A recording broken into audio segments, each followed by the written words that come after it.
رب العالمين والصلاة والسلام على أشرف الأنبياء والمرسلين نبينا محمد وعلى آله وأصحابه أجمعين أما بعد.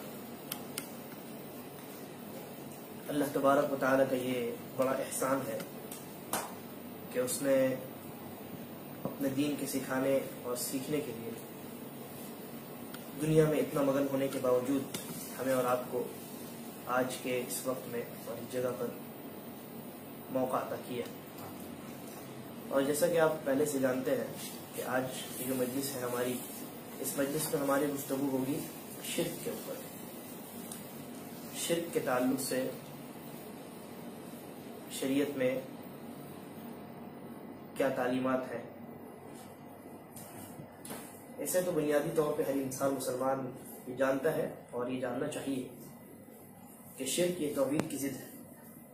توحید مطلوب ہے اور اسی توحید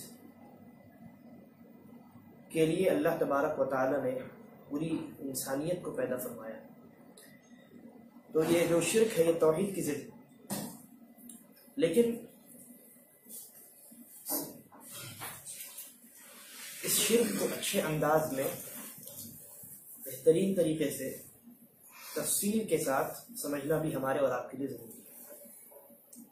تو اس لیے ضروری ہے کیونکہ نبی اکرم صلی اللہ علیہ وسلم نے ارشاد فرمایا کہ میری امت میں یہ جو شرک ہے یہ چونٹی کے چلنے کی جو آواز ہوتی ہے اس سے بھی زیادہ خفی ہے، اس سے بھی زیادہ باریک ہے.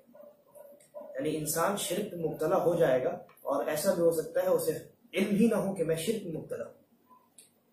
آپ اپنے معاشرے میں ذرا نظر دوڑائیے تو آپ کو معلوم ہوگا آپ کے پڑوسی، آپ کے دوست احباب، آپ کے رشتہ دار، آپ کے ساتھ اٹھنے بیٹھنے والے بہت سارے لوگ ہیں جو سمجھتے ہیں کہ وہ توحید پر زندگی گزار رہے ہیں اور خود اپنے آپ ہی کو مسلمان سمجھتے ہیں، جبکہ آپ کی نظر میں اور حقیقت بھی یہ ہوتی ہے کہ ان کے اعمال شرکیہ اور کفریہ ہوتے ہیں. تو یہ تو ظاہر ہے، یہ جو ان کے اعمال کفریہ اور شرکیہ ہے یہ ہم سمجھ رہے ہیں، ہم دیکھ رہے ہیں کہ یہ اعمال ان کے یعنی وہ لوگ شرک میں مبتلا ہے. لیکن اس کے علاوہ اس کے بارے میں اللہ کے نبی صلی اللہ علیہ وسلم نے نہیں فرمایا کہ یہ شرک جو ہے میری امت میں اٹھ کے چلنے کی آواز سے بھی خفیہ اور ہلکا ہوگا. وہ تو بہت واضح ہے. لیکن وہ لوگ جو اپنے آپ کو موحد سمجھتے ہیں کہ ہم تو توحید پر ہیں، ہم شرک میں مبتلا نہیں ہیں، ایسے ہی لوگوں کے بارے میں اللہ کے نبی صلی اللہ علیہ وسلم نے فرمایا کہ میری امت میں شرک اتنا خفیف اور اتنا باریک ہوگا کہ جس کو سمجھنا کبھی کبھی انسان کے لیے مشکل ہو سکتا ہے. تو اس لیے جب آپ شرک کو سمجھ لیں گے تو اس سے بچنا آسان ہے. آپ اگر کسی اندھیرے راستے میں جا رہے ہیں اور آپ کو اس راستے کا علم نہیں ہے، اس راستے میں کون سی چیزیں درپیش ہو سکتی ہیں، ممکن ہے اس راستے میں بیچ میں گڑھا ہو، گڈھا کھدا ہوا ہو. مان لیجیے آپ بائک سے جا رہے ہیں، راستے میں ایک بہت بڑا بمپر ہو، آپ کو نہیں معلوم، اندھیرا ہے، تو کیا ہوگا؟ اچانک اگر بمپر آ جائے تو انسان اڑ کر پھینکا جائے گا، ایکسیڈنٹ ہو جائے گا. یا اگر گڈھا ہے تو گڈھے میں اگر چکا چلا گیا، خود انسان پیدل جا رہا ہے گڈھے میں گر سکتا ہے. تو ان گڈھوں سے بچنے کے لیے آپ کو کیا کرنا ہوگا، یا اس بمپر سے بچنے کے لیے کیا کرنا ہوگا؟ لائٹ آن کرنا ہوگا. جاننا ہوگا کہ میرے سامنے گڈھا ہے تب آپ اس سے بچ سکتے ہیں. جاننا ہوگا کہ میرے سامنے بمپر ہے تو ہی آپ اس سے بچ سکتے ہیں، ورنہ آپ کیسے بچیں گے؟ لہذا صرف توحید کو جان لینا کافی نہیں. آپ یہ جان لیں کہ اللہ رب العالمین ایک ہے، پہلے تنہا ہے، اسی کی عبادت کرنی ہے، وہی پوری کائنات کا خالق و مالک ہے، اس کے اتنے اچھے صفات، اس نے اچھے نام ہے. صرف یہ جان لینا کافی نہیں ہے. آپ کو یہ بھی جاننا ہوگا کہ وہ کون سی چیزیں ہیں جو اس کو ختم کر دیتی، اس توحید کو باطل قرار دیتی، انسان کے پورے اعمال کو لے ڈوبتی ہے. یہ جاننا بہت ضروری ہے. اگر آپ نہیں جانیں گے تو اس میں مبتلا ہو جائیں گے اور آپ یہ سمجھیں گے کہ ہم تو توحید پر. اس لیے آج کی مجلس میں ہماری یہ کوشش ہوگی کہ ہم تفصیل سے کیونکہ تفصیل سے اگر نہ بیان کیا جائے شرک کو تو بغیر تفصیل کے مجموعی طور پہ، یعنی خلاصہ تو ہر انسان لگ بھگ جانتا ہے کہ شرک کہتے ہیں اللہ کے ساتھ کسی کی عبادت کرنا. یہ شرک ہے نا. 1 منٹ میں درس ختم ہو گیا. تو ہم کوشش یہ کریں گے کہ شرک کے تعلق سے تھوڑی سی تفصیل سے گفتگو کریں اور اس پہ انشاءاللہ کچھ ایسے شبہات بھی ہیں جو وہ لوگ پیش کرتے ہیں جن کا یہ دعویٰ ہے کہ ہم موحد ہیں، لیکن در حقیقت وہ شرک میں مبتلا ہے، اور ان کی جانب سے کئی ایسے شبہات آتے ہیں اور ایسے سوالات آتے ہیں کہ جن کو وہ مختلف دلائل سے تقویت دیتے ہیں، اپنے دعوے کو مختلف دلائل سے ثابت کرتے ہیں، اور وہ کون سے دلائل ہیں اور وہ کون سے دعوے ہیں وہ بھی انشاءاللہ آپ کے سامنے۔ شرک کے تعلق سے کچھ غلط فہمیاں لوگوں کے اندر ہے اور کچھ لوگ جان بوجھ کر کے پھیلاتے ہیں، تو ان تمام چیزوں کا بیان آئے گا، میری یہ کوشش ہوگی انشاءاللہ۔ دیکھیے، شرک آپ جانتے ہیں، شرک اس کی اگر ایک جامع تعریف کی جائے تو ہم یہ کہہ سکتے ہیں کہ اللہ رب العالمین کے ساتھ کسی کو شریک بنانا یہ شرک ہے۔ اللہ رب العالمین کے ساتھ کسی کو شریک کرنا، اللہ رب العالمین کا برابر کسی کو قرار دینا، یہ شرک۔ اب چاہے وہ برابری اللہ تبارک و تعالیٰ کی ربوبیت میں ہو، یعنی اللہ رب العالمین کے رب ہونے میں ہم اللہ کے ساتھ کسی کو شریک کر دیں، کسی کو ساتھی بنا دیں، جیسے کوئی انسان کہے کہ اس کائنات میں جو کچھ ہوتا ہے وہ اللہ کی مرضی سے بھی ہوتا ہے اور محمد رسول اللہ صلی اللہ علیہ وسلم کی مرضی سے بھی ہوتا ہے، تو آپ نے کیا کیا؟ نبی اکرم صلی اللہ علیہ وسلم کو اللہ کا برابر قرار دیا، اور وہ حدیث بھی آپ کے سامنے ہے، اس کا آگے بھی بیان آئے گا کہ ایک صحابی نے کہا کہ ما شاء اللہ و شئت، جو اللہ چاہے اور آپ چاہیں، تو اللہ کے نبی صلی اللہ علیہ وسلم نے کیا جواب دیا؟ کہا اجعلتنی للہ ندا، مجھے تم نے اللہ کا برابر بنا دیا۔ تو یہ جو برابری ہے یہ چاہے اللہ کی ربوبیت میں ہو یا اللہ کی الوہیت میں ہو، الوہیت یعنی اللہ کی عبادت میں اللہ کو تنہا تنہا اور واحد تسلیم کرنا، تو اللہ کی عبادت میں اگر ہم کسی کو شریک کرتے ہیں، یعنی عبادت کرنی چاہیے کس کی، بلکہ اس سے پہلے عبادت کے انجام دینے سے پہلے معبود ہم کسے مانیں گے؟ صرف اللہ رب العالمین۔ تو اگر ہم یہ عقیدہ بھی رکھیں، گرچہ اعمال نہ کریں، ہم کسی کے سامنے سر نہ جھکائیں، عقیدہ اگر دل میں یہ ہے کہ اللہ کے علاوہ کوئی دوسرا معبود بھی ہے، تو یہ کیا ہے؟ شرک، اعتقادی شرک ہے۔ اور اگر ساتھ ساتھ آپ عمل بھی کر دیں، اعتقاد رکھیں کہ فلاں بابا فلاں ولی بیٹا دینے پر قادر ہیں، صرف اعتقاد رکھنا بھی آپ کا شرک ہے، اور یہ شرک اکبر کے زمرے میں آتا ہے، انشاءاللہ اس کی تفصیل ہے۔ اور اگر آپ اعتقاد کے ساتھ ساتھ عمل بھی کریں، اس سے جا کر کے آپ دعا بھی کریں، دعا عبادت ہے، بلکہ عبادت کی اصل ہے، تو آپ کسی اور سے جا کر کے اللہ رب العالمین کے علاوہ 10 سوال کریں، دعا مانگے، عبادت کریں، تو یہ اور بڑا شرک ہے، یعنی شرک اکبر میں بھی یہ اور زیادہ قبیح قسم کا شرک ہے۔ یا اللہ رب العالمین کی جو خصوصیات ہیں، جو اللہ کی صفات ہیں، جو صرف اللہ کے ساتھ خاص ہے، جیسے اللہ رب العالمین نے فرمایا اللہ لا الہ الا هو الحی القیوم، اللہ کے علاوہ کوئی معبود برحق نہیں، اللہ لا الہ الا هو، اللہ وہ ہے جس کے علاوہ کوئی معبود برحق نہیں، الحی، اللہ ہمیشہ زندہ رہنے والا ہے، اللہ کو موت نہیں آ سکتی۔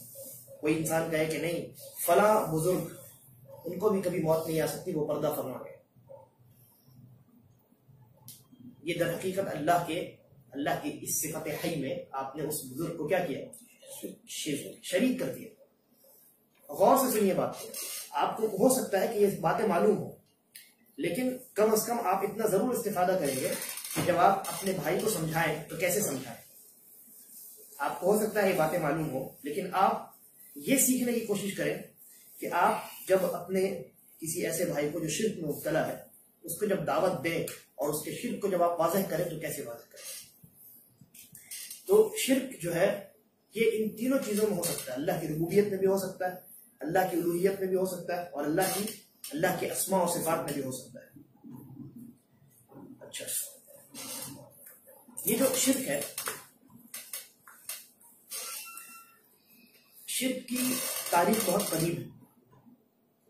نبی اکرم صلی اللہ علیہ وسلم کی بعثت سے پہلے اس دنیا میں شرک موجود تھا، لیکن ہم آج شرک کی جتنی قسمیں دیکھتے ہیں، یہ موجودہ قسمیں تمام کی تمام پہلے زمانے میں، قدیم زمانے میں موجود نہیں تھی، بلکہ شیخ الاسلام ابن تیمیہ رحمہ اللہ لکھتے ہیں کہ اولین مشرکین میں، قدیم جو مشرک تھے، یعنی نبی اکرم صلی اللہ علیہ وسلم کی بعثت سے پہلے جو قومیں گزری ہیں، حضرت آدم، حضرت نوح، حضرت ابراہیم، موسیٰ، عیسیٰ وغیرہ علیہ السلام، تو ان کی جو قومیں تھیں ان میں جو شرک تھی، اس شرک کے تعلق سے گفتگو کرتے ہوئے شیخ الاسلام ابن تیمیہ رحمہ اللہ فرماتے ہیں کہ شرک جو ہے ان قوموں میں دو قسم کی تھی، صنفانی، اوائل المشرکین صنفان، قدیم مشرکین دو قسم تھے، قوم نوح و قوم ابراہیم، ان میں ایک قسم قوم نوح کی تھی اور ایک قسم قوم ابراہیم کی تھی۔ قوم نوح کیا کرتی تھی؟ کہتے ہیں فَقَوْمُ نُوحٍ كَانَ أَصْلُ شِرْكِهِمْ الْعُكُوفُ عَلَى قُبُورِ الصَّالِحِينَ، قوم نوح جو تھی ان میں جو شرک پایا جاتا تھا، یا جس قسم کا شرک پایا جاتا تھا، وہ کون سا تھا؟ وہ صالحین اور نیک لوگوں کی قبروں پر اعتکاف کیا کرتے تھے، مجاور بن کر کے بیٹھ جاتے تھے اور ان کی عبادت کرتے تھے۔ انہوں نے ان کی صورتیں اور تصویریں بنا لی، یعنی ہاتھ سے ان کے بت بنا لیے، اور پھر اس کے بعد ان کی عبادت شروع کر دی۔ پہلے ان میں جو نیک لوگ تھے ان کا جب انتقال ہوا تو ان کی قبروں کے پاس وہ اعتکاف کر کے بیٹھ گئے، وہاں انہوں نے ڈیرا ڈال دیا کہ ان کی قبر کے پاس رہیں گے تو شیطان کے بہکاوے میں بیٹھ گئے کہ ان کی قبر کے پاس رہیں گے تو اللہ کی یاد آتی رہے گی، ان نیک لوگوں کی یاد آتی رہے گی تو سیدھے راستے پہ رہیں گے، یہ شیطان کا بہکاوا تھا۔ پھر اس کے بعد انہوں نے جب ایک مدت گزر گئی اور علم دنیا سے اٹھ گیا، یعنی ان کے درمیان جو صحیح علم تھا وہ ختم ہو گیا، آہستہ آہستہ شیطان کا بہکاوا زیادہ ہوتا گیا، تو نتیجے کے طور پر انہوں نے شیطان کے بہکاوے میں آ کر کے بت بنا لیا، اپنے ہاتھوں سے تلاش کر کے انہوں نے تصویر بت بنا لی، اور ان بتوں کی پھر وہ عبادت کرنے لگے۔ اول عبادت نہیں کرتے، لیکن بعد میں جا کر کے پھر عبادت کرنے لگے شیطان کے بہکاوے میں آ کے۔ ایک نسل گزری جنہوں نے ان بتوں کو اس لیے بنایا تھا تاکہ ان کی یاد آئے، اللہ کی یاد آئے۔ جب وہ نسل گزر گئی تو پھر انہوں نے ان بتوں کی عبادت شروع کی۔ بہرحال تو یہ قوم نوح تھی جو صالحین کی عبادت کیا کرتی تھی، نیک مرد جو گزر گئے، اللہ کے جو نیک بندے گزر گئے ان کی عبادت کیا کرتی تھی، پہلے قبر پر پھر انہوں نے بت بنا لیا۔ اور یہ جو قوم ابراہیم تھی تو ان کے اندر جو شرک تھی، اور ان کے اندر جو شرک تھا اس کی بنیاد، یا آپ دوسرے الفاظ میں یہ کہہ سکتے ہیں کہ ان کے اندر شرک کی جو صورت تھی وہ در حقیقت ستاروں اور سورج کی پوجا والی شرک تھی۔ وہ لوگ ستاروں کی اور اسی طریقے پر سورج، ان تمام چیزوں کی عبادت کیا کرتے تھے۔ تو یہ دو قومیں تھیں، قوم نوح اور قوم ابراہیم۔ ان دو قوموں کے اندر جو شرک تھا یہی در حقیقت، یعنی یہ ابتدا، دنیا کی ابتدا ہے۔ حضرت نوح علیہ السلام کا زمانہ یہ حضرت آدم علیہ السلام کے زمانے کی بہت بعد کا زمانہ نہیں، بلکہ نوح علیہ السلام کا زمانہ یہ حضرت آدم علیہ السلام کے زمانے سے بہت قریب کا زمانہ ہے۔ تو آدم علیہ السلام اور نوح علیہ السلام کے درمیان یہ جو پوری مدت تھی اس میں کوئی 10 صدیاں تھی۔ ابن عباس رضی اللہ عنہ کے مطابق آدم اور نوح علیہ السلام کے درمیان 10 صدیاں تھی۔ ان 10 صدیوں میں شرک نہیں واقع ہوا تھا، لیکن ان 10 صدیوں کے گزرنے کے بعد قوم نوح میں صالحین کے ساتھ، یعنی صالحین کو اللہ کا شریک بنانا، یہ شرک کی یہ صورت پیدا ہوئی، اور نوح اور ابراہیم علیہ السلام کی قوم میں ستاروں، سورج اور چاند کی عبادت کی شکل میں شرک پیدا ہوا۔ اور یہ تو دونوں کے درمیان فرق کہ ان کے شرک کی صورت کیا تھی، ان کے شرک کی صورت کیا تھی، ٹھیک ہے۔ یہ دونوں شرک کی ایک قسم پر متفق تھے، وہ قسم تھی جنوں کی عبادت۔ جن اور شیاطین کی عبادت یہ دونوں قومیں کیا کرتی تھی۔ اس کا تذکرہ قرآن مجید میں اللہ تبارک و تعالیٰ نے فرمایا ہے۔ قرآن مجید میں اللہ نے کہا کہ جب اللہ سورہ سبا کی آیت ہے وَيَوْمَ يَحْشُرُهُمْ جَمِيعًا ثُمَّ يَقُولُ لِلْمَلَائِكَةِ أَهَؤُلَاءِ إِيَّاكُمْ كَانُوا يَعْبُدُونَ، اللہ تبارک و تعالیٰ جب ان لوگوں کو، تمام لوگوں کو جمع کرے گا تو فرشتوں سے کہے گا أَهَؤُلَاءِ إِيَّاكُمْ كَانُوا يَعْبُدُونَ، یہ تمہاری عبادت کیا کرتے تھے؟ قَالُوا سُبْحَانَكَ أَنْتَ وَلِيُّنَا مِن دُونِهِمْ، فرشتے انکار کریں گے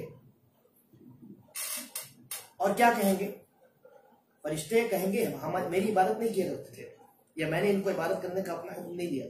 کہیں گے بل کانوا یعبدون الجن اکثرهم بهم مؤمنون. یہ لوگ جو مشرک ہیں یہ در حقیقت جنوں کی عبادت کیا کرتے تھے اور انہی پر ایمان رکھتے تھے. تو یہ جو دونوں قومیں تھی نوح اور قوم ابراہیم، یہ دونوں اپنی اپنی شرک کی صورت کے ساتھ ساتھ ایک صورت میں متفق تھی. یہ جو تفصیل میں نے بتائی یہ نبی اکرم صلی اللہ علیہ وسلم کی بعثت سے بہت پہلے کی بات ہے. اور شرک کی اصل یہی ہے، شرک کی اصل یہی ہے. پھر اس کے بعد نبی اکرم صلی اللہ علیہ وسلم کی بعثت ہوئی اور شرک کی اور بھی قسمیں پیدا ہوئیں، یا اس زمانے میں بھی شرک کی اور قسمیں پیدا ہو چکی تھی. اور آج کے زمانے تک پہنچتے پہنچتے شرک کی بے شمار ایسی قسمیں پیدا ہو گئی ہیں جو اس زمانے میں موجود تھی. پہلا دیکھیے، یہاں جو چیز سمجھنے کی ہے وہ یہ ہے کہ ہم یہ جانیں کہ انسان کے اندر جو شرک پیدا ہوا، قوم نوح میں جو شرک پیدا ہوا یا قوم ابراہیم میں علیہ السلام جو شرک پیدا ہوا، وہ کیوں؟ اس سبب کو جاننا ضروری تاکہ اس سبب سے ہم بچ سکیں، یا اس سبب کی جانب لے جانے والے جو راستے ہیں ان راستوں سے ہم بچ سکیں. تو اختصار کے ساتھ علماء نے تقریباً اس کے 2 اسباب بتائے. پہلا سبب ہے الغلو فی الصالحین، یا اللہ کی مخلوقات میں سے کسی بھی مخلوق کی شان میں غلو کرنا، نیک لوگوں کی شان میں غلو کرنا. جیسا کہ نوح علیہ السلام کی قوم میں ہوا.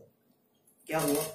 نیک لوگوں کا جب انتقال ہوا تو انہوں نے اول ان کی قبریں بنائیں، اور پھر اس کے بعد ان کی بت انہوں نے ان کی صورت پر انہوں نے بت تراشے.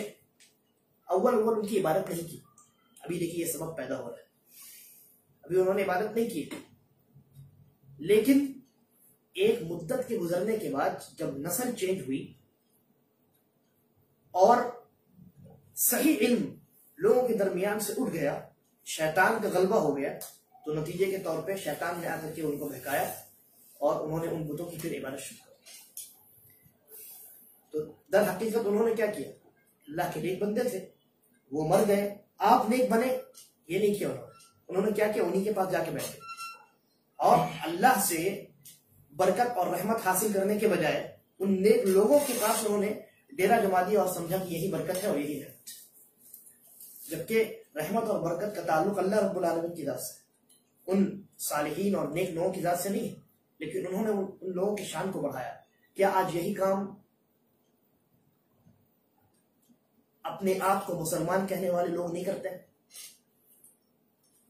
بلکہ تعجب کی بات یہ ہے کہ ایک ہندو آدمی اگر کہیں سے کسی مندر سے پوجا کرنے کے بعد پرشاد لا کے دیتا ہے تو آپ کہتے ہیں نہیں کھانا چاہیے.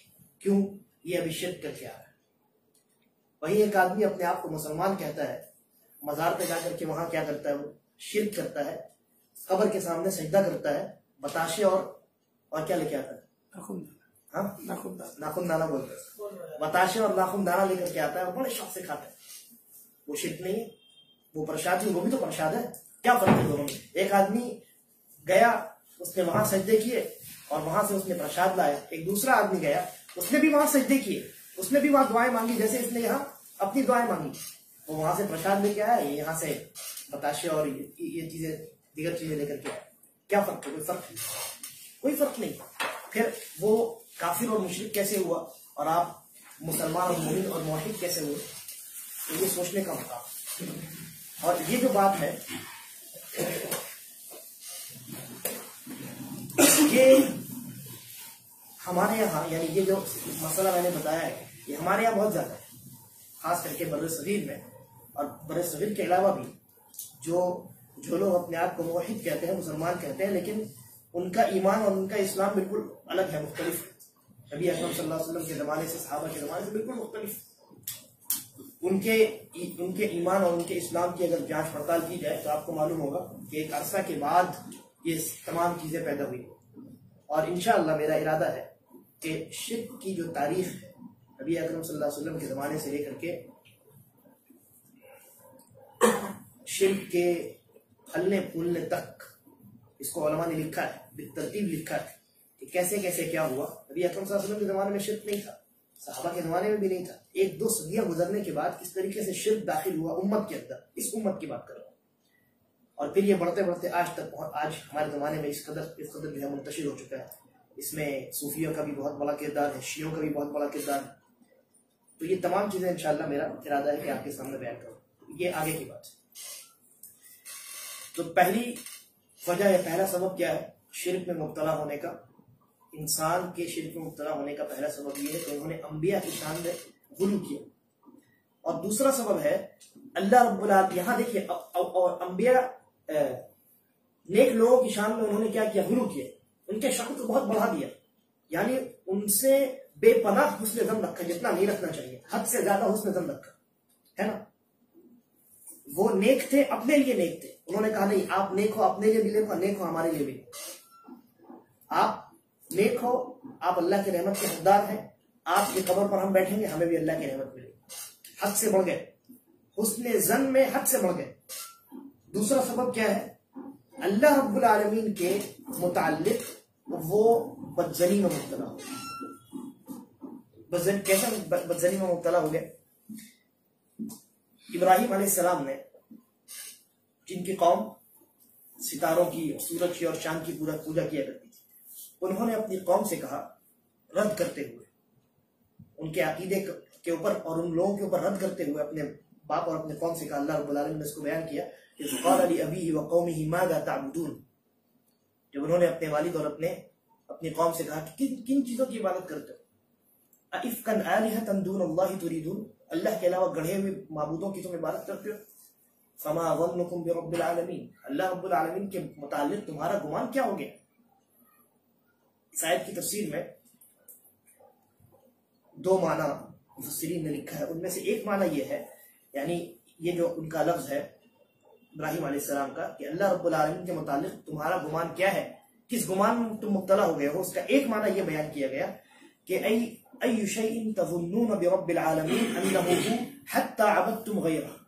اللہ کے متعلق تم کس بدظنی میں مبتلا ہو گئے ہو کہ اللہ کو چھوڑ کر تم دوسروں کی عبادت کر رہے ہو. اللہ کے متعلق تم کس بدظنی میں مبتلا ہو گئے ہو کہ اللہ کو تم نے چھوڑ دیا. جو خالق اور مالک ہے، پوری کائنات کو چلانے والا ہے، وہی عبادت کا مستحق ہے اور وہی تمام کی تمام حاجات کو پورا کرنے والا ہے. تو اللہ کے متعلق تم کس بدظنی میں مبتلا ہو گئے ہو کہ اتنی عظیم الشان ذات کو چھوڑ کر کے، اللہ رب العالمین کی ذات مقدس کو چھوڑ کر کے تم کسی اور کی عبادت میں مبتلا ہو گئے، کسی اور کی عبادت کو انجام دے رہے ہو. در حقیقت کہنے کا مقصد کیا تھا کہ اللہ رب العالمین کے متعلق تم بدگمان ہو گئے ہو اور اللہ کے علاوہ دوسروں کے متعلق تمہارے اندر اتنا حسن ظن پیدا ہو گیا ہے کہ تم دوسروں کو عبادت کا مستحق سمجھنے لگے ہو اور اللہ کو عبادت کا مستحق نہیں سمجھتے. اور اسی کو بیان کرتے ہوئے امام ابن القیم رحمہ اللہ نے زاد المعاد میں، یعنی اللہ رب العالمین کے متعلق انسان جب بدظن ہو جاتا ہے، برے گمان میں مبتلا ہو جاتا ہے، تو اس کی کیا کیا صورت ہے.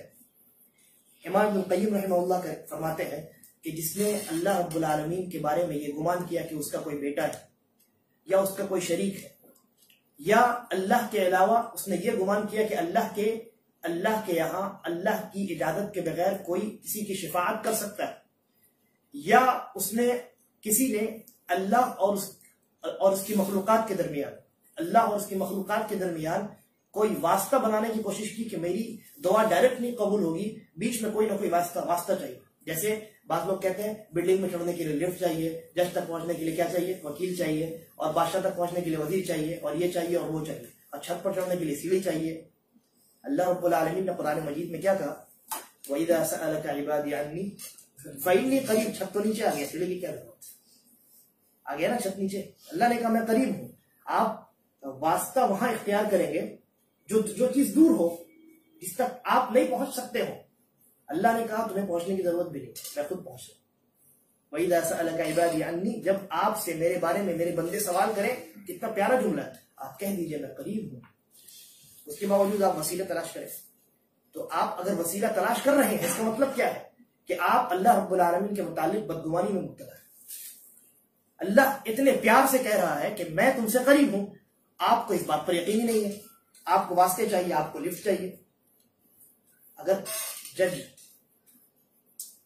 آپ کو اگر اپنے پاس بلا لے یا آپ کے پاس آ جائے تو وہ کسی وکیل کی ضرورت ہے؟ اللہ نے کہا میں تم سے قریب ہوں، لیکن پھر آپ کہہ رہے ہیں کہ نہیں مجھے واسطہ چاہیے. تو در حقیقت یہ کیا ہے؟ اللہ کے متعلق آپ بدگمانی میں مبتلا ہے. تو امام ابن القیم رحمہ اللہ کہتے ہیں پھر وہ انسان جو اللہ اور اس کی مخلوقات کے درمیان وسائط بنائے، وسیلے بنائے، اور اپنی حاجات کو ان وسیلوں کے ذریعے سے اللہ تک پہنچانے کی کوشش کرے، یہ اعتقاد رکھے کہ ان وسیلوں کے بغیر میری یہ عبادات یا میری یہ دعائیں قبول نہیں ہو سکتی. یا اسی طریقے پر اللہ رب العالمین کے علاوہ دوسروں کو اولیاء تصور کرے اور انہی کے ذریعے سے اپنی عبادات اللہ کے یہاں قبول کروائے کہ میں فلاں کے وسیلے سے دعا کرتا ہوں، آپ میری دعا قبول فرما لیجیے یا میری عبادت قبول فرما لیجیے. یا اسی طریقے پر دعا میں جیسا کہ میں نے کہا وسیلہ اختیار کرے، یا ان اولیاء سے اور ان صالحین سے اللہ تبارک و تعالیٰ کی طرح محبت رکھے. جس طریقے سے اللہ رب العالمین سے محبت رکھی جاتی ہے، اللہ سے انسان جب محبت کرتا ہے تو اس میں صرف محبت نہیں ہوتی، اس میں خوف بھی ہوتا ہے، اس میں تعظیم بھی ہوتی ہے، اور اس میں امید بھی ہوتی ہے. ان تمام چیزوں کو ملا کر کے تب اللہ کی محبت ہوتی ہے. اگر ایسی محبت کوئی انسان کسی دوسری مخلوق سے کرے، یا اللہ رب العالمین سے جس طریقے سے خوف کھانے کا حکم دیا گیا ہے ویسا خوف کوئی انسان اللہ کی کسی مخلوق سے کھائے، تو کہتے ہیں فَقَدْ ظَنَّ بِهِ أَقْبَحَ الظَّنِّ وَأَسْوَأَهُ. امام ابن القیم رحمہ اللہ کہتے ہیں جو انسان ان اعمال کو انجام دے یا یہ اعتقاد رکھے تو در حقیقت وہ اللہ رب العالمین کے متعلق بہت ہی بدترین گمان میں مبتلا ہے، بہت بڑا بدگمان ہے وہ اللہ رب العالمین کے متعلق. جہاں اللہ رب العالمین قرآن میں جگہ جگہ اپنے بندوں کو یہ کہتا ہے کہ مجھ سے دعا کرو، میں تمہاری دعا قبول کروں گا. میں اے نبی صلی اللہ علیہ وسلم آپ سے کوئی میرے متعلق سوال کرے آپ کہہ دیجئے میں بہت قریب ہوں. اور کہتا ہے، سوال کرتا ہے کہ کون ہے جو مصیبت میں اور مجبوری میں اور پریشانی میں تمہاری حاجات کو پورا کرتا ہے. جگہ جگہ اللہ رب العالمین مثالیں پیش کرتا ہے کہ مشرکین بھی جو غیر اللہ کو پکارتے تھے وہ بھی جب سمندر کے طوفان میں پھنس جاتے اور ایک اللہ کو پکارتے تو وہی اللہ ان کو بچاتا تھا. مختلف انداز میں، مختلف شکلوں میں، مختلف الفاظ میں، مختلف طریقوں سے اللہ تبارک و تعالیٰ نے اپنے بندوں کو یہ احساس دلایا ہے کہ تم میرے متعلق گمان تو اچھا رکھو، پھر دیکھو میں تمہارے گمان کے متعلق تمہاری مدد کرتا ہوں.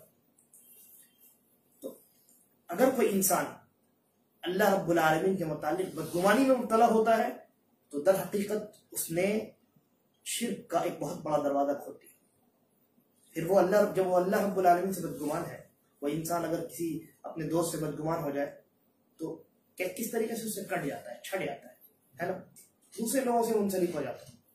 تو کوئی اللہ رب العالمین سے اگر بدگمان ہو جائے تو کیا اس کا تعلق اللہ سے بن سکے گا؟ نہیں بن سکے. وہ بدگمان ہو چکا ہے اللہ رب العالمین سے. تو اللہ رب العالمین سے بدگمان ہونا یہ انسانوں کے درمیان یا انسانوں کے اندر شرک کے پیدا ہونے کے اسباب میں سے دوسرا بڑا سبب ہے. اچھا، ایک سوال آپ سے کرتا ہوں، یہ بتائیے کہ انسانوں میں سب سے پہلا شرک کب اور کہاں واقع ہوا؟ کون بتائے؟ انسانوں میں سب سے پہلا شرک کب اور کہاں واقع ہوا؟ ابھی میں نے اس کی جانب اشارہ دیا تھا. صحیح.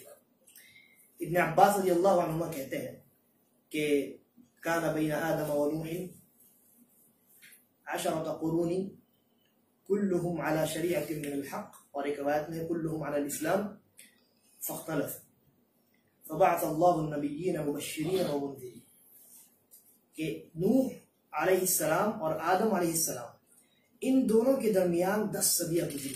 10 ان 10 صدیوں میں شرک نہیں تھا، اسلام تھا. سارے کے سارے لوگ اسلام پر گامزن تھے. ہاں گناہ تھے، لوگ گناہ ضرور کیا کرتے ہیں، کیونکہ نبی اکرم صلی اللہ علیہ وسلم کا فرمان موجود ہے کل بنی آدم خطا، ہر بنی آدم بہت گناہ گار ہے. اور آپ نے وہ دیکھا کہ قابیل نے حابیل کا قتل کیا، کتنا بڑا گناہ ہے قتل کرنا.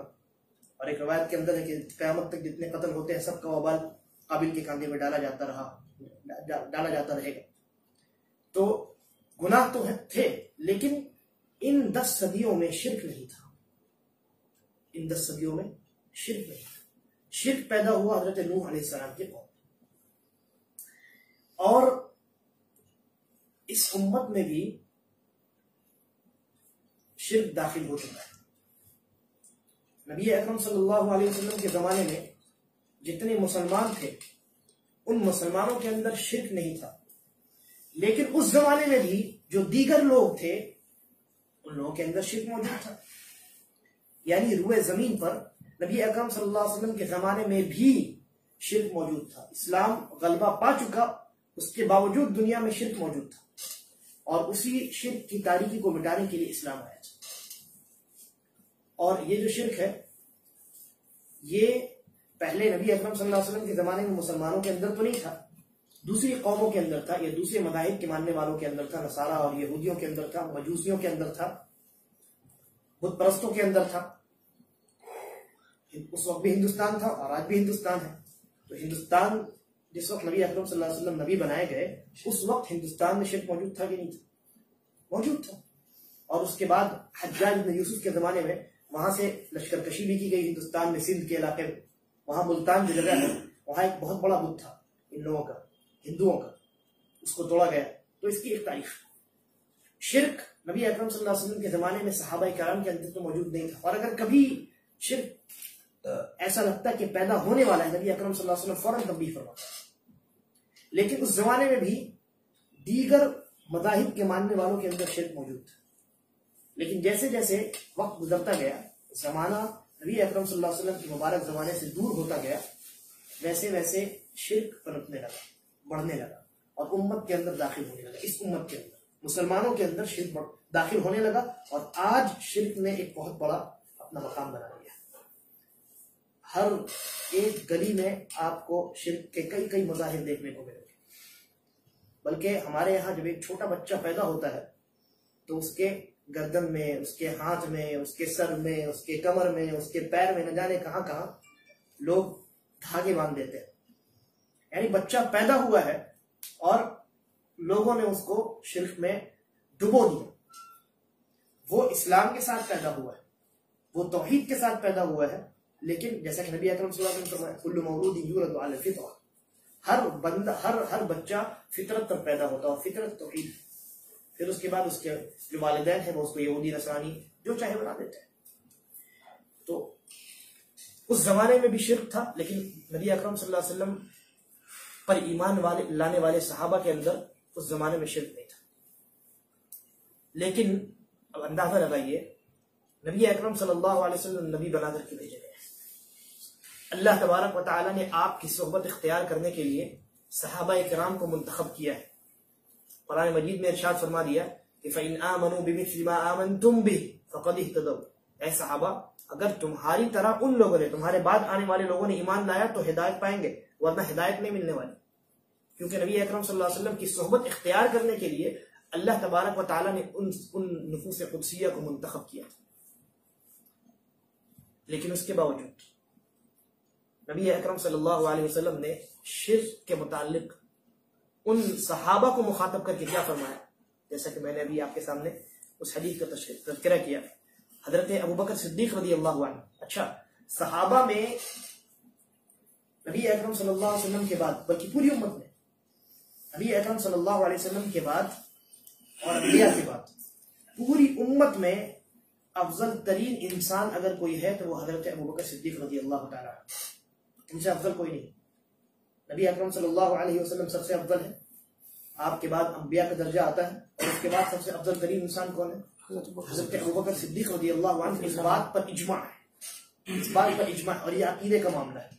حضرت ابوبکر صدیق رضی اللہ عنہ کو افضل البشر ماننا بعد النبی و بعد الانبیاء، یہ عقدی معاملہ ہے، عقیدے کا مسئلہ ہے۔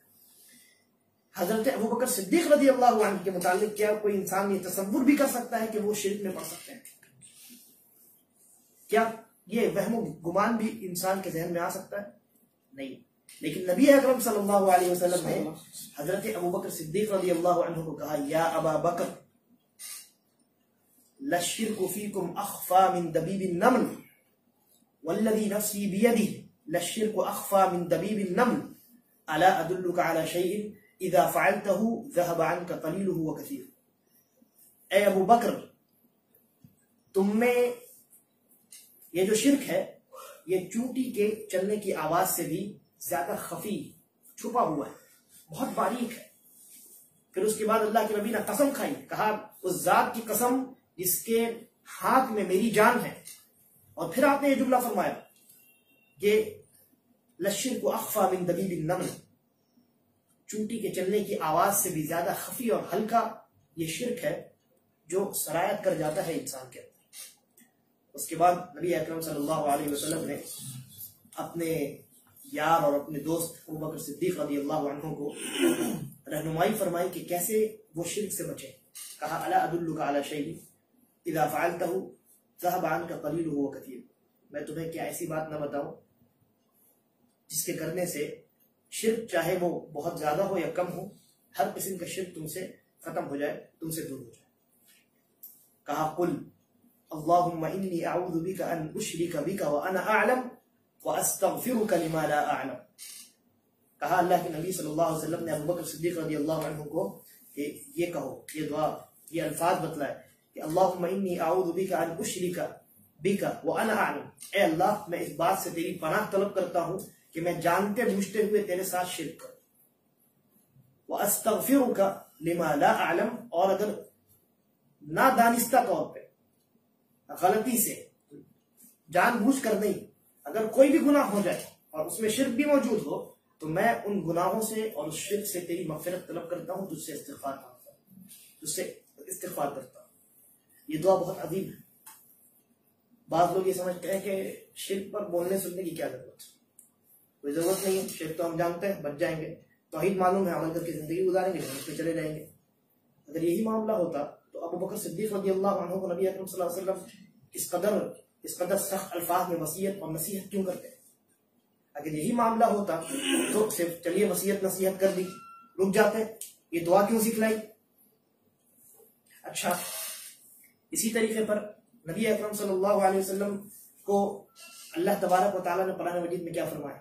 کہا فَعْلَمْ أَنَّهُ لَا إِلَهَ إِلَّا اللَّهُ وَاسْتَغْفِرْ لِذَنبِكَ، جان لیجئے کہ اللہ کے علاوہ کوئی معبود برحق نہیں، اور اپنے گناہوں کے لیے اللہ رب العالمین سے بخشش طلب کیجیے. اللہ کے نبی صلی اللہ علیہ وسلم کو یہ حکم ہو رہا ہے. اور امام الموحدین خلیل الرحمن حضرت ابراہیم علیہ السلام، جن کے ملت کی اتباع کرنے کا خود نبی اکرم صلی اللہ علیہ وسلم کو اللہ تبارک و تعالیٰ نے حکم دیا ہے، وَاتَّبِعْ مِلَّةَ إِبْرَاهِيمَ حَنِيفًا، اے نبی صلی اللہ علیہ وسلم حضرت ابراہیم علیہ السلام کے طریقے کی آپ اتباع کیجئے.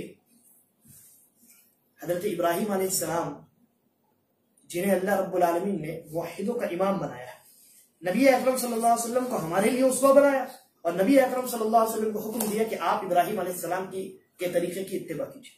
وہ ابراہیم علیہ السلام، ان کے تعلق سے قرآن مجید کے اندر اللہ تبارک و تعالی نے سورہ ابراہیم میں ان کا یہ قول نقل فرمایا ہے. حضرت ابراہیم علیہ السلام بھی نبی ہے، اور ان کو نبوت ایسی نہیں ملی، مختلف ایگزام سے ان کو گزرنا پڑا ہے، کئی چھلنیوں میں چھلنا پڑا ہے، اس کے بعد جا کر کے ان کو نبوت ملی. آگ میں ڈالا گیا، باپ کو چھوڑنا پڑا، قوم کو چھوڑنا پڑا، اور اسی پر بس گئے، بلکہ اپنے لختے جگر پہلی اولاد اور اپنی بیوی کو اللہ رب العالمین کے حکم سے بیابان صحرا میں چھوڑنا پڑا. اور جب یہ ایک لوتا بیٹا جوان ہو گیا، اللہ رب العالمین نے پھر سے اختبار لیا، پھر سے ایگزام لیا، اللہ کے راستے میں ان کو قربان کرنے کے لیے وہ تیار ہوئے. اتنی ساری آزمائشوں سے گزرنے کے بعد اللہ تبارک و تعالیٰ نے جب ان کو صاف و شفاف کر لیا تو انہیں موحدوں کا امام بنایا. تو وہ ابراہیم علیہ السلام اور وہ ان کے بیٹے کون؟ حضرت اسماعیل علیہ السلام، جن دونوں نے مل کر کے خانہ کعبہ کی تعمیر کی. کیا ان دو نفوس قدسیہ کے اندر شرک آ سکتا ہے؟ یہ کوئی انسان سوچ سکتا ہے؟ ہرگز نہیں سوچ سکتا. لیکن اللہ تبارک و تعالیٰ نے ان کا قول نقل فرمایا ہے کہا سورہ ابراہیم کے اندر وَإِذْ قَالَ إِبْرَاهِيمُ، جب ابراہیم علیہ السلام نے خانہ کعبہ کو تعمیر کر لیا، تعمیر سے فارغ ہو گئے، تو کیا کہا؟ وَإِذْ قَالَ إِبْرَاهِيمُ، ابراہیم علیہ السلام نے جب کہا کہ اجعل هذا البلد آمنا، اے میرے رب اس ملک کو امن والا ملک بنا دے، یعنی اس سے مراد وہ کعبہ اور کعبہ کے اطراف کے علاقے، اور اس کے بعد کیا کہا؟ وَاجْنُبْنِي وَبَنِيَّ أَن نَعْبُدَ الْأَصْنَامَ، مجھے اور میرے بیٹے کو، ہم دونوں کو بتوں کی عبادت سے بچا کر کے رکھنا۔ یہ کون کہہ رہا ہے؟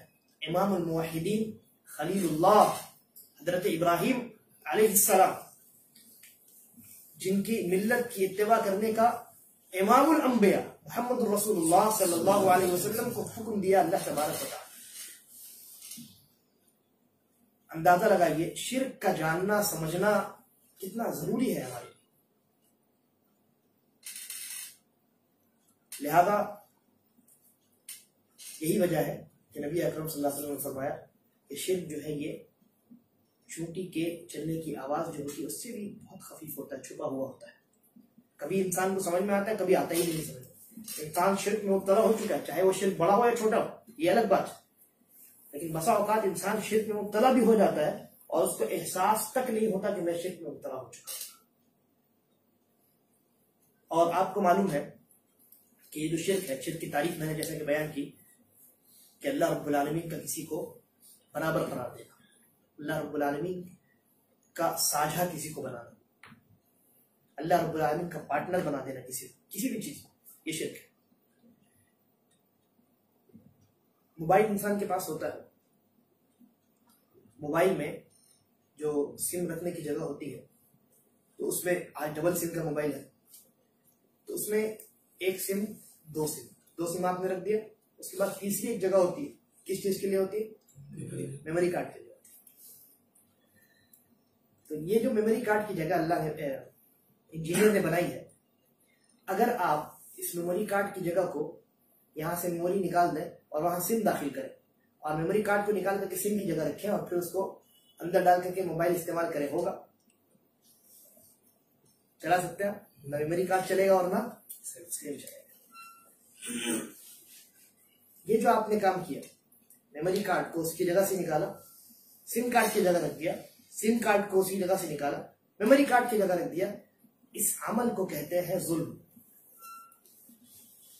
اس عمل کو کیا کہتے ہیں؟ ظلم۔ جس چیز کا جو مقام ہے اس کو وہاں سے ہٹا کے دوسری جگہ رکھ دے گا، یہی ظلم کی تعریف ہے۔ 100 روپے آپ کو اپنے دوست کو دینا ہے، آپ نے نہیں دیا، یعنی آپ نے وہ حق جو اس کو دینا تھا آپ نے اس کا حق مار لیا۔ 100 روپے کی جگہ آپ کے پاکٹ میں نہیں تھی، اس کے پاکٹ میں تھی، آپ نے اس کو اپنے پاکٹ میں رکھ لیا، یہ ہے ظلم۔ اللہ تبارک و تعالی نے شرک کو ظلم عظیم کہا، ظلم عظیم قرار دیا، سب سے بڑا ظلم اگر پوری کائنات کا کوئی ہے تو وہ شرک ہے۔ کیوں ہے؟ اس لیے کہ سب سے بڑا حق اگر پوری کائنات میں کسی کا ہے اپنے بندوں پر، وہ کس کا ہے؟ اللہ تبارک و تعالی ہے۔ آپ اگر اللہ رب العالمین کا وہ حق جو اللہ کو دینا چاہیے تھا، وہ حق اگر اس سے لے کر کے اللہ رب العالمین کو نہ دے کر کے آپ اگر کسی دوسری مخلوق کو دیں گے تو در حقیقت آپ نے اللہ رب العالمین کی حق تلفی کی ہے، اور اسی کو تو ظلم کہتے ہیں۔ عبادت کرنی چاہیے تھی اللہ کی، آپ کر رہے ہیں کسی ولی اور کسی بزرگ کی، اسی کو تو شرک کہتے ہیں، اسی کو تو ظلم کہتے ہیں۔ سم کارڈ رکھنا چاہیے تھا سم کارڈ کی جگہ پہ، آپ نے سم کارڈ اس کی جگہ پہ نہیں رکھا۔ عبادت کرنی چاہیے تھی اللہ کی، آپ نے عبادت اللہ کی نہیں کی، آپ نے سم کارڈ کو اٹھا کر کے میموری کارڈ کی جگہ میں رکھ دیا، آپ نے اللہ کی عبادت کو چھوڑ کر کے بزرگوں اور ولیوں کی عبادت میں اپنے آپ کو لگا دیا، یہی تو ظلم ہے۔ اور یہ پوری کائنات کا سب سے بڑا ظلم ہے، اس لیے کہ پوری کائنات میں سب سے بڑا حق اللہ رب العالمین کا حق ہے، تو حق جتنا بڑا ہوگا ظلم بھی اتنا بڑا ہوگا۔ اسی لیے قرآن مجید میں اللہ رب العالمین نے کیا کہا؟ ان الشرک لظلم عظیم، شرک سب سے بڑا ظلم ہے، ظلم عظیم ہے۔ اور جب یہ ظلم عظیم ہے تو اس کا وبال اور اس کا جو نقصان ہے یہ بھی بہت بڑا ہے۔ اس کا سب سے بڑا نقصان تو یہ ہے کہ یہ تمام اعمال کو غارت کر دیتا ہے، برباد کر دیتا ہے۔ اگر انسان کی زندگی میں شرک اکبر داخل ہو گیا تو اس کے تمام اعمال کا کوئی اعتبار نہیں، تمام کے تمام اعمال غارت اور وبا. جیسا کہ قرآن مجید میں اللہ تبارک و تعالیٰ نے نبی اکرم صلی اللہ علیہ وسلم کو مخاطب کر کے کہا، ہمیں اور آپ کو نہیں کہا، نہیں کیا مخاطب. کس کو کیا؟ نبی اکرم صلی اللہ علیہ وسلم کو کہا وَلَقَدْ أُوحِيَ إِلَيْكَ وَإِلَى الَّذِينَ مِن قَبْلِكَ، ہم نے آپ کی جانب جو وحی کی ہے، ہم نے آپ کی جانب بھی وحی کی ہے جو ہم نے آپ سے پہلے انبیاء پر وحی کی. کون سی وحی؟ لَئِنْ أَشْرَكْتَ لَيَحْبَطَنَّ عَمَلُكَ، اگر آپ نے شرک کیا تو آپ کے تمام اعمال غارت، برباد. وَلَتَكُونَنَّ مِنَ الْخَاسِرِينَ، اور آپ بھی خسارہ اور گھاٹا اور نقصان اٹھانے والوں میں ہو جائے. ہم نے یہ جو بات کہی ہے، یہ بات ہم نے آپ کو بھی کہی ہے اور آپ سے پہلے تمام انبیاء کو ہم نے یہ بات کہی. جب نبی اکرم صلی اللہ علیہ وسلم کو یہ تنبیہ کی جا رہی ہے، خبردار کیا جا رہا ہے کہ آپ کے اعمال بھی اگر شرک موجود ہوا برباد کر دیے جائیں گے، ہماری اور آپ کی کیا حیثیت؟ اور یہ جو شرک ہے، اگر اس شرک پر، شرک اکبر پر کوئی انسان مر گیا اسی صورت میں بغیر توبہ کیے اگر مر گیا تو اس کی بخشش ہونے والی نہیں. اللہ تبارک و تعالی چاہے تو ہر گناہ کو بخش سکتا ہے، تو غفور الرحیم ہے، بس بالکل ممکن ہے. شرک کو بخشنا بھی ممکن ہے، شرک کو بخشنا بھی ممکن ہے. اللہ اگر چاہتا تو بخش سکتا، لیکن اس نے پہلے کہہ دیا ہے مجھ سے شرک کے بارے میں سوال ہی مت کرنا، میں بخشوں گا ہی نہیں. ممکن تو اللہ کے لیے ہر کچھ ہے نا، اللہ کے لیے ہر گناہ کو بخشنا ممکن ہے، لیکن اللہ نے یہ صاف صاف کہہ دیا ہے ان اللہ لا یغفر ان یشرک بہ، اللہ تبارک و تعالی اپنے ساتھ شرک کیے جانے کو بخشے گا ہی نہیں، پہلے کہہ دیا. اور اس کے بعد اپنی رحمت کا اعلان بھی اللہ تبارک و تعالی نے کیا اور فرمایا کہ وَيَغْفِرُ مَا دُونَ ذَلِكَ لِمَن يَشَاءُ. شرک کے علاوہ جتنے گناہ ہیں اگر اللہ تبارک و تعالی چاہے گا ان گناہوں کو ضرور معاف کر دے گا.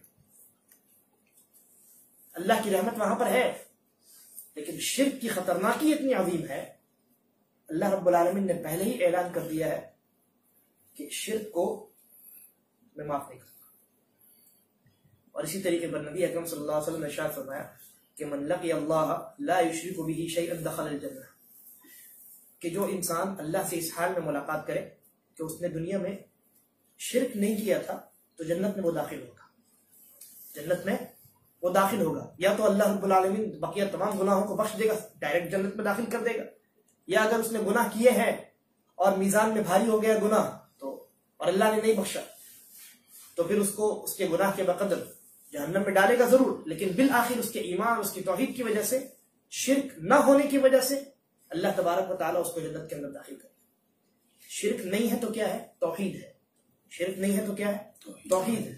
اور توحید جو ہے، آپ کو وہ حدیث معلوم ہوگی کہ حضرت موسیٰ علیہ السلام نے اللہ تبارک و تعالیٰ سے یہ کہا کہ مجھے کوئی ایسا ذکر بتا کہ میں اس کے ذریعے تیری یاد کروں. اللہ رب العالمین نے کہا لا الہ الا اللہ پڑھ. حضرت موسیٰ نے کہا یہ تو سب پڑھتے ہیں، اس میں کون سی بڑی بات؟ کیا کہا اللہ نے؟ اللہ نے کہا یہ جو لا الہ الا اللہ ہے، قیامت کے دن یہ میزان پہ تمام چیزوں سے بھاری ہوگا.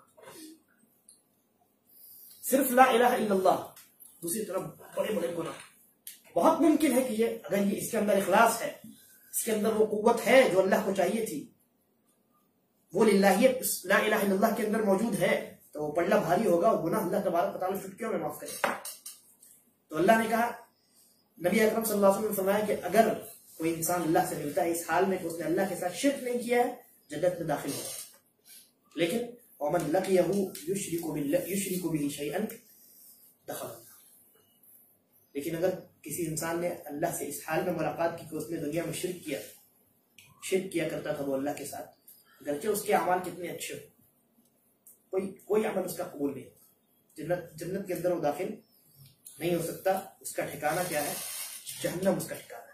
اور ابو ہریرہ رضی اللہ عنہ کی روایت ہے کہ نبی اکرم صلی اللہ علیہ وسلم نے ایک مرتبہ اپنی والدہ محترمہ کی قبر کی زیارت کی، جو مدینہ سے اس فاصلے پہ غالباً واقع ہے. جب آپ وہاں پہنچے تو آپ زارو قطار رونے لگے. والدہ محترمہ ہے، زارو قطار رونے لگے. اور آپ کو روتا دیکھ کر کے بقیہ صحابہ بھی بہت رونے لگے. اس کے بعد نبی اکرم صلی اللہ علیہ وسلم صحابہ کی جانب متوجہ ہوئے اور فرمایا کہ استأذنت ربی فی ان استغفر لها، میں نے اپنے رب سے اجازت طلب کی کہ میں اپنی والدہ محترمہ کے حق میں استغفار کروں، بخشش کی دعا کروں.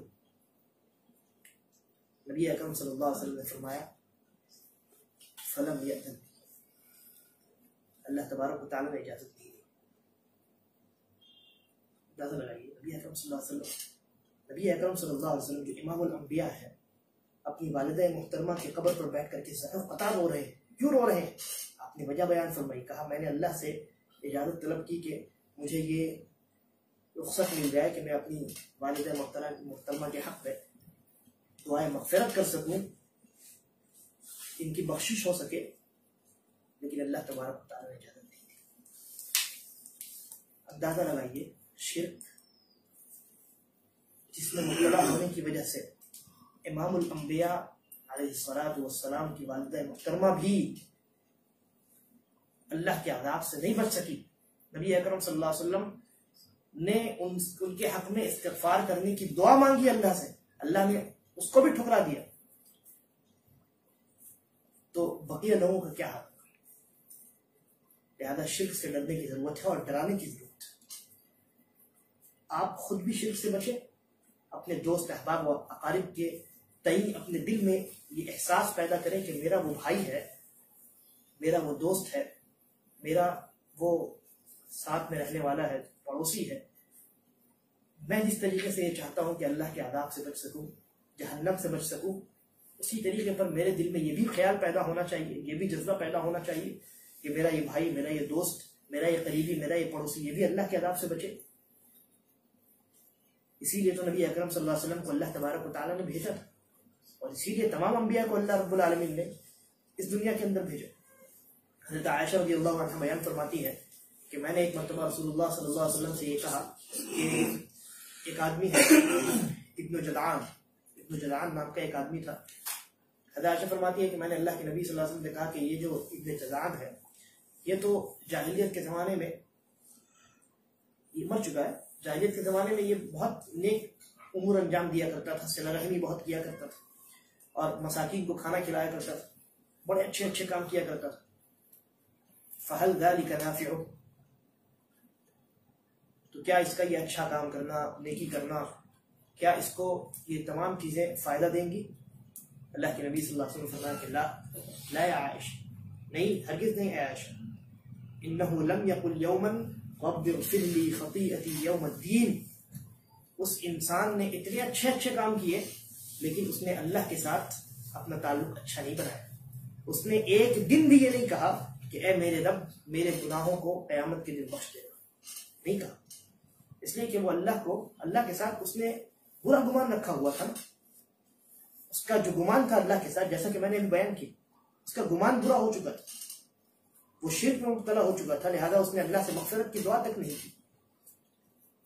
لہذا دنیا کے اندر کوئی انسان جتنا نیک ہو، جتنا پرہیزگار ہو، بہت اچھا ہو، انسانوں کے ساتھ اس کا تعلق بہت بہترین ہو، لیکن اگر خالق کے ساتھ اس کا تعلق بہترین نہیں ہے، توحید والا تعلق نہیں ہے، شرک کی اگر ملاوٹ ہے، تو پھر اس انسان کی، اس انسانیت کا کوئی فائدہ نہیں. لوگ آج کل انسانیت کی دعوت دیتے ہیں. ہاں، انسانیت کا بہت سارے لوگوں کا نعرہ ہوتا ہے کہ کوئی مذہب نہیں، خالی انسانیت کا مذہب ہونا چاہیے. پہلی بات تو یہ ہے کہ اسلام انسانیت کے خلاف نہیں ہے. اسلام اور انسانیت دو الگ چیز کا نام نہیں ہے، بلکہ اسلام ہی انسانیت ہے، کیونکہ انسان کو بنانے والے ہی نے اسلام کو نازل کیا، شریعت کو نازل کیا. اس سے بڑی کون سی انسانیت ہو سکتی؟ اور اگر آپ کسی اور انسانیت کا دعویٰ کرتے ہیں تو یہ جان لیجئے کہ وہ انسانیت جس کے اندر شرک ہو، وہ انسانیت جس کے اندر خالق کی نافرمانی ہو، وہ انسانیت جس کے اندر توحید نہ ہو، وہ انسانیت کسی کام کی نہیں. کیونکہ وہ انسانیت انسانوں کے لیے فائدہ مند ہو سکتی ہے اس دنیا میں، جہاں انسان رہتے ہیں، جہاں انسان خود مختار بنائے گئے ہیں، وہاں جہاں اللہ رب العالمین کے علاوہ کسی کی آواز بھی نہیں نکلے گی، وہاں یہ انسانیت کسی کو فائدہ نہیں دے گی. یہی وجہ ہے قرآن مجید میں اللہ رب العالمین نے فرمایا انہ من یشرک باللہ فقد حرم اللہ علیہ الجنہ، جس نے اللہ کے ساتھ شرک کیا اللہ نے اس کے اوپر جنت کو حرام قرار دے دیا. ومأواہ النار وما للظالمین من انصار، اور اس کا ٹھکانہ آگ ہے، جہنم ہے. اور یہ کیا کہا وما للظالمین من انصار، یہ جو جن کے اوپر جنت حرام کی گئی ہے، جنت جن کے اوپر حرام کی گئی ہے، ان کو اللہ رب العالمین نے ظالم کہا ہے. کہا وما للظالمین من انصار، ان ظالموں کے لیے کوئی مددگار نہیں ہے، ان ظالموں کے لیے کوئی مددگار نہیں، اس لیے کہ انہوں نے دنیا اور پوری کائنات میں ظلم عظیم کا ارتکاب کیا. اب اس کے بعد انشاءاللہ شرک کی قسمیں بیان ہوں گی. شرک کی کتنی قسمیں ہیں؟ بنیادی طور پہ 2 قسمیں ہیں، شرک اکبر ہے اور شرک اصغر ہے. اور پھر اس کے بعد شرک اکبر کی چند صورتیں ہیں، کن کن صورتوں میں شرک اکبر رونما ہوتا ہے اور کن کن صورتوں میں شرک اصغر یہ واقع ہوتا ہے، انسان کیسے شرک اصغر میں پڑتا ہے. اور پھر اس کے بعد یہ کوشش ہوگی انشاءاللہ کہ شرک کے تعلق سے اور بھی کچھ باتیں ہیں، جیسا کہ میں نے کہا کہ کس طریقے سے اس امت میں شرک کی مختلف شکلیں جو ہیں وہ دائیں بائیں سے داخل ہو گئی ہیں، اور ان صورتوں کو داخل کرنے والے کون لوگ ہیں در حقیقت انشاءاللہ اس کا بھی تفصیل سے اگر موقع ملا، اگر اللہ نے توفیق دی تو اگلے کسی ملاقات میں اور کسی مجلس میں انشاءاللہ بیان ہوگا. اللہ تبارک و تعالیٰ سے دعا ہے کہ وہ ہمیں شرک سے بچا کر کے رکھے اور پوری زندگی توحید پر ہم تمام لوگوں کو گامزن رکھے. ہمارا جب خاتمہ ہو تو ہم ایمان والے اور اسلام والے ہوں. اللہ اعلم و صلی اللہ علی نبینا وسلم. والسلام علیکم ورحمۃ اللہ وبرکاتہ.